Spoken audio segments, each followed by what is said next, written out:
Okay, so let's talk about a couple tips for the ACT science section. Some secrets to success, if you will.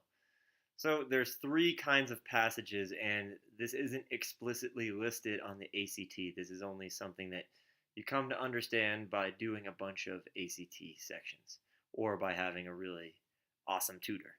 So there's three types of passages. There's passages with 5 questions.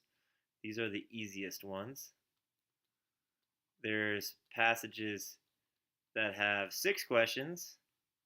These are sort of the medium level or moderate ones in terms of difficulty. And then there's usually only one passage with 7 questions, and this one's really hard compared to the other ones. Now, in the last couple of years, the ACT has kind of messed with this a little bit, and sometimes there'll be multiple 7 question passages. But typically, there's 3 of these ones, there's 3 of these ones, and there's one of these. Now, one of the reasons that we feel like it's necessary to talk about this is because the ACT science section is brutal in terms of time. You have 35 minutes to answer a total of 40 questions. So that's super fast. And it's really important to sort of know what's important and how to attack each passage in the most efficient way in order to get a great score. So, with 5 questions, these are typically passages that talk only about charts and graphs. They're not going to ask you any questions about, say, experiments or multiple scientists' point of view. So the deal with the charts and graphs is don't read. There's no need to read the passage because most of it's not important for what you need. Jump right in, don't read. Be careful with the charts and graphs because these charts and graphs are intentionally misleading. They're a little bit bizarre. They can have strange scales instead of the normal scale you might expect with a chart or graph. There may be more information compiled in one chart than you're used to. These are definitely weird, so be really careful. You should be able to, if you look closely, get the answers from all the charts and graphs. And then the last thing to consider on the 5 question sections is that number 5 can be tricky. This question may make you go back and read a little bit. Now, there's not a lot of text to read in a 5 question section, so that's not a big deal. But on the fifth one, you might have to think critically. You might have to sort of infer something or go back and read. That being said, these are the easiest ones. These are the ones you want to get good at first. So get good at acing these if you're practicing before moving on to the experiments in the dueling scientists. Now, this is a total of 15 questions. So if you can ace that, that's a really good start. 15 questions. Now, 3 passages that are experiments, typically.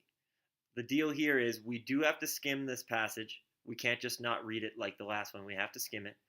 As you're skimming, don't just glance over it. Look for relevant information for an experiment. That is, what's the hypothesis? Most importantly, most likely, is the procedure and the data. You'll need to know what they're doing, how they're doing it, and why. Now, when you skim through it, you may not get a really thorough understanding of it. It may seem a little bit unclear. Don't worry. At the very least, you just want to know where this information is located so you can go back when a question asked and find the relevant information. Never answer questions in this section from memory. Always look for evidence in the passage because it's right there on the page. It's essentially an open book test.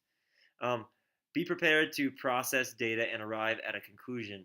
Oftentimes, the harder questions in the 6 question sections make you sort of infer something from the charts and arrive at some sort of conclusion, as if you were finishing the experiment. So be ready to do that and think long and hard about the data. If you're time efficient on the 5 questions, if you work efficiently through the 5 question sections and through some of the easier questions, you should have enough time to dedicate 2 minutes to a hard question that asks you to infer something and get a conclusion. And the last thing, we hear this all the time, is that, oh, it was a stupid mistake, I read it wrong. Increasing and decreasing questions can be super confusing. A increases as B decreases means the same thing as B decreases as A increases. And if you see 4 answer choices that say A increases as B decreases and B decreases and A and all this stuff, it can be really, really confusing. So when you see these increasing and decreasing questions, go back to the data and the procedure, find out what's going on and give yourself arrows for up and down. I know it sounds kind of silly and stupid, but I promise if you can write A increases as B decreases just like this with a couple of arrows, when you get to answer choices, you'll be more likely to see what's going on in this relationship. So give yourself a little visual aid, make it simple, put it in your own words, do whatever you have to do to not make mistakes reading. I mean, at the end of the day, this is essentially, we should not even call this science a science section. We should call it like a science reading section. Because for the most part, you shouldn't need any prerequisite knowledge. Every once in a while, there's a question that requires prerequisite knowledge, but almost every question should be something that you find from reading the information in the passage. So keep that in mind. This isn't really science. This is about reading charts and graphs, reading procedures, and understanding what's going on. Lastly is the 7-question section, the dueling scientists, or maybe conflicting viewpoints. Do this one last. Even if it shows up earlier, do this one last because it takes the longest. It's going to be the hardest one. And so something that takes a long time and you may end up getting some stuff wrong is probably the least important one. We just want to get the most we can. Remember, guessing doesn't do you any harm on the ACT. No points are deducted like on SAT. So if you just answer the 5-question and 6-question sections and you ace them and guess on the 7, you can get like a 29 or a 30, which is a pretty awesome score. So if that's what you're going for, don't worry about the 7-question section at all. Just skip it, get good at these ones, and if you have extra time, then you can get to this one, or just guess.